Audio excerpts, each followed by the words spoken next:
Et oui, de tête qui connaît depuis un moment. Yahweh dans ses bébés, quelqu'un. Mais pas que. Ah, mais t'as comme fait plaisir de vous voir piloter là, autour d'entre nous. Juste pour parler de ça. De ce chemin qui a commencé. Pour aller juste voir où qu'on est qui s'aille inné. Chercher où qu'on est.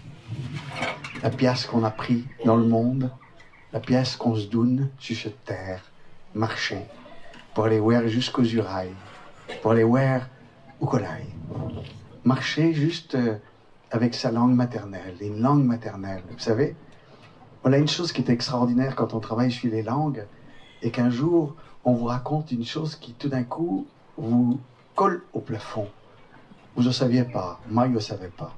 On me dit un jour, les mots, tu vois, on est comme quand tu regardes la mer. Puis tu vois d'eau, flotture. Comme quand tu vas pêcher les crevettes, hein, ou les crabes. Tu vois d'eau flotture. Et puis tu vois, les mots le sont avec de petits filaments, très fins. La lance collée jusqu'à de gros penets qui sont bien de tes émotions les plus profondes. Et le jour où on coupe le lien entre les mots et les émotions profondes, le jour où on empêche quelqu'un qui a eu une langue maternelle de la parler, on coupe au fil et au fait que les mots qu'on dit n'avons plus le lien avec ces émotions de la dorme, d'au plus profonde.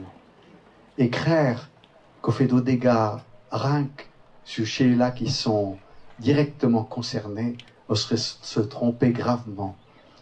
Tous les gens qui avons travaillé là-dessus se sont aperçus que pendant des générations après, les traumatismes de cette perte de transmission sont terribles.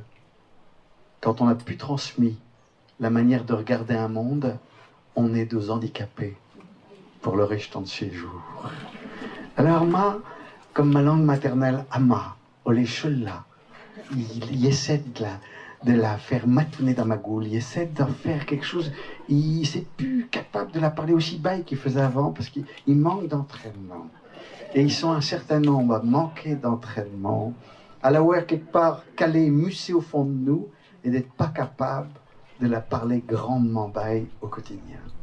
Une langue, quand elle n'est pas cultivée, elle est comme un jardin qui n'est pas nettier, ou qu'on ne repique pas les pions régulièrement pour qu'on pousse un petit peu. C'est que tu dis ça, toi. Parce que lui, il ne parle pas de la même manière que moi.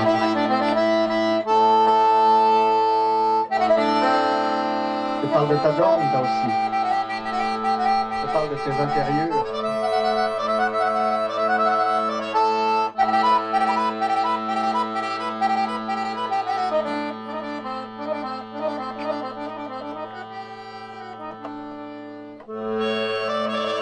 Les linguistes savent qu'on est le même domaine dialectal, comme on dit, sur tout un territoire, mais que nous, comme chez nous, comme en Bretagne, le breton, chaque village avait son breton.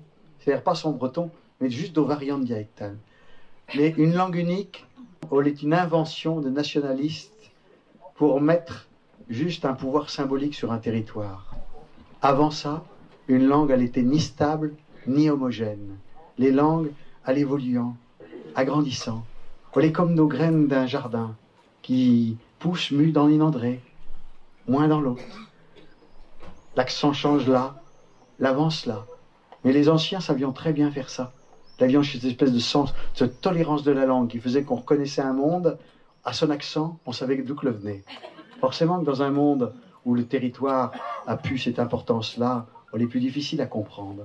Puis que depuis l'invention de nos langues nationalistes, on les verrait plus difficiles aussi. Mais ils sont dans un monde stable et homogène, où les langues devront être comme les semences stables et homogènes, comme les vins que t'achètes, il ne faudrait pas qu'on bouge. Mais il aime bien quand le vin bouillotte au printemps, on veut dire que le vivant, quand tu mets trop de saloperie dedans, il est vrai que le bouge pas, disant, je suis là autant. Les stables et homogènes. Moi, il aime bien ma langue parce qu'il est une bâtarde. Il aime ma langue parce qu'elle n'est pas pure. Il n'a pas de vraie langue. On me dit souvent, ah oui, mais il aimait bien quand tu faisais des spectacles en vrai patois. Ah, le vrai patois, le fantasme de vrai patois.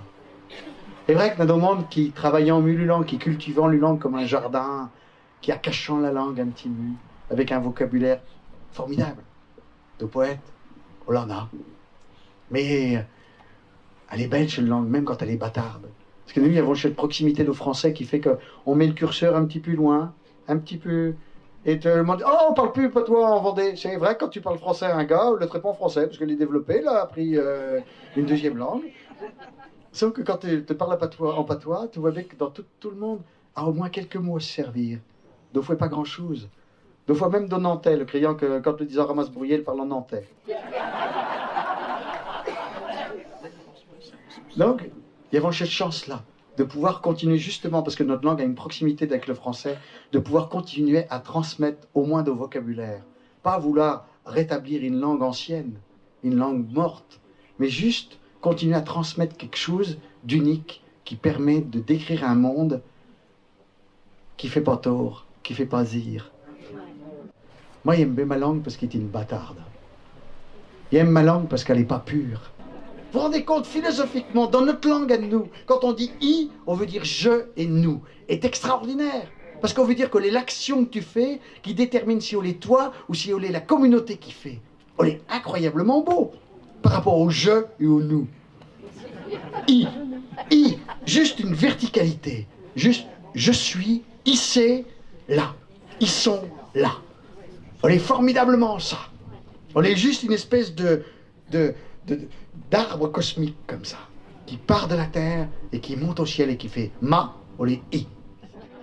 Main dans la main, rabalant les gailles, pour s'appuyer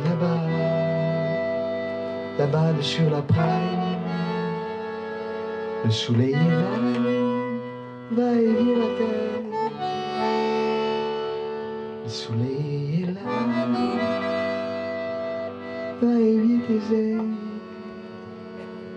Le soleil